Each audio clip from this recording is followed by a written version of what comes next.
Bonjour à toutes, je vous retrouve aujourd'hui pour une vidéo mode. C'est une vidéo un peu différente de celle que j'ai l'habitude de filmer. Il s'agit de partager avec vous aujourd'hui des astuces mode, mais des astuces, c'est pas des conseils en style. Je vais pas vous dire aujourd'hui dans cette vidéo il est bien de porter telle couleur avec telle autre couleur. C'est pas le thème. Il s'agit de partager avec vous quelques astuces que j'ai pu entendre et lire ça et là, c'est-à-dire que j'ai entendu certaines de ces astuces en vidéo, j'ai lu certaines de ces astuces dans des magazines féminins et je me suis dit que j'allais les regrouper dans une seule et même vidéo pour les partager avec vous et que ça facilite également le rangement de vos bijoux, le rangement de vos vêtements. Si vous souhaitez faire voyager vos bijoux, je vous explique comment moi il m'arrive de faire, donc c'est parti. Si cette vidéo vous intéresse, n'hésitez pas à regarder la suite.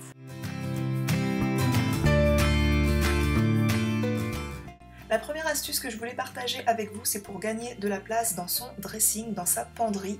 Il faudra vous munir de cette capsule de canette. Vous allez la glisser sur le crochet de votre cintre et ça va vous permettre d'en accrocher un autre, d'accrocher un cintre sur le premier.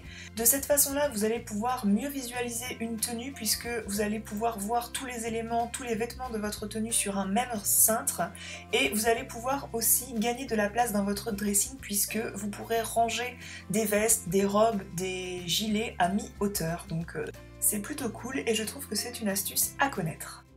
Vous connaissez cette situation le matin où on ne trouve pas le bas de sous-vêtement qui va avec le haut?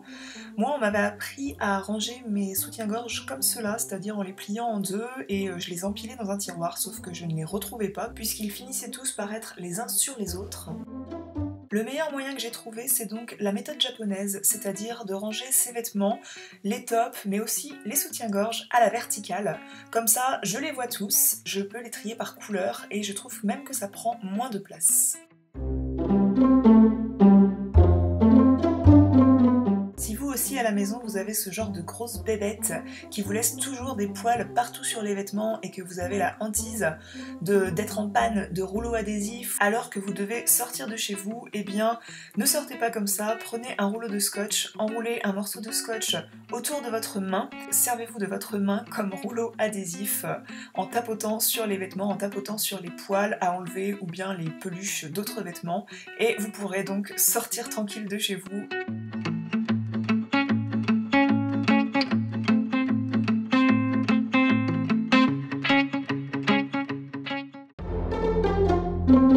Il est plutôt mauvais de ranger ses bottes hautes sans les remplir, sans les galber, puisque elles vont se plier et prendre un mauvais pli à la cheville, ce qui ne sera pas très bon pour l'entretien de la botte. Désolée pour la poussière, celle-ci sortait vraiment du placard. Donc je vous recommande de garder vos bouteilles vides et de les mettre dans vos bottes.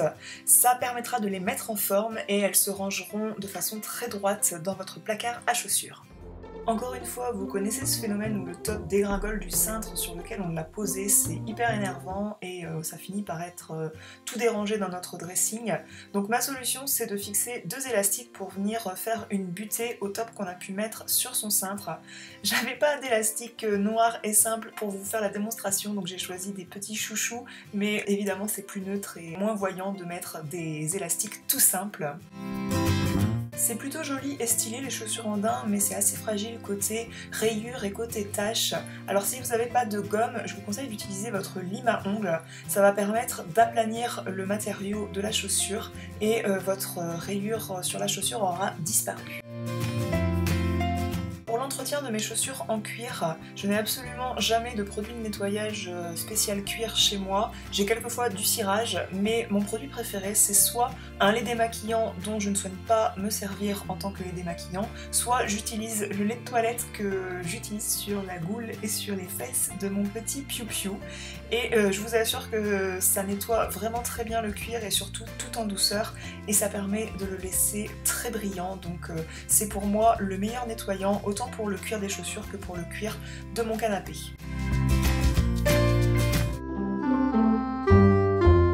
Encore une fois, je pense pense que cette situation ne vous est pas inconnue, ce moment où on ne parvient pas à attacher son bracelet toute seule parce qu'on est toute seule justement et que faire ça avec ses deux mains c'est compliqué. Donc il existe une solution, il s'agit de vous munir d'un trombone, d'un gros trombone ou bien d'une épingle à nourrice, une épingle de sûreté, mais là j'ai un trombone. Alors il faut prendre un trombone en forme de chien, sinon ça ne marche pas, mais non c'est une blague. Prenez un grand trombone tout simple, mais grand, et dépliez-le en deux de façon à le mettre sur la petite chaînette à laquelle vous voulez attacher le fermoir, et ça permet de rallonger la chaînette pour avoir plus de prise en main sur le bracelet. Et voilà, la chose est beaucoup plus facile, vous pouvez retirer le trombone et votre bracelet est attaché.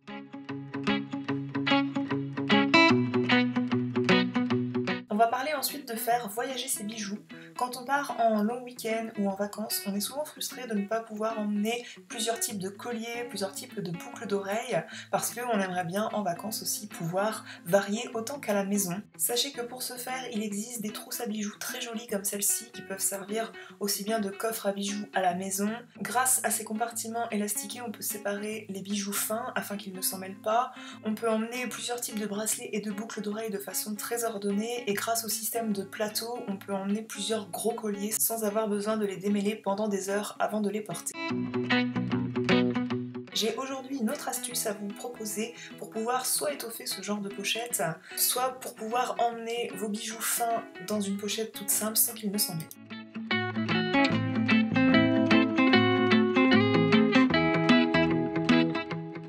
Il vous faut alors vous munir de paille. Vous allez glisser la chaîne de votre collier délicat dans cette paille et vous allez ensuite refermer le collier. De cette façon-là, vous pouvez transporter plusieurs colliers fins sans qu'ils ne s'en mêlent.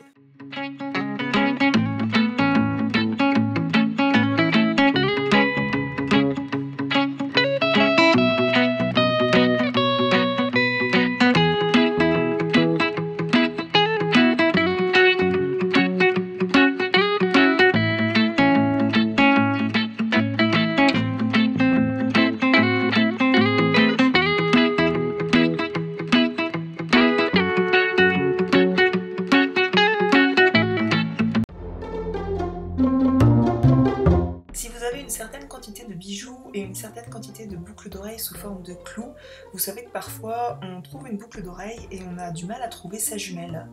Eh bien, l'objectif c'est de réunir les paires de clous ensemble et de fixer chaque paire sur un seul et même gros bouton, donc pas besoin de tenir une mercerie. Souvent quand on achète un manteau, une veste, il y a toujours un bouton qui est fourni avec au cas où, donc prenez ces boutons là, gardez-les et venez fixer votre paire de boucles d'oreilles sur un même bouton, et de cette façon là, si vous rangez les boutons dans une boîte à bijoux, dans une boîte ou un pot quelconque, vous allez beaucoup plus facilement ensuite retrouver vos paires de boucles d'oreilles.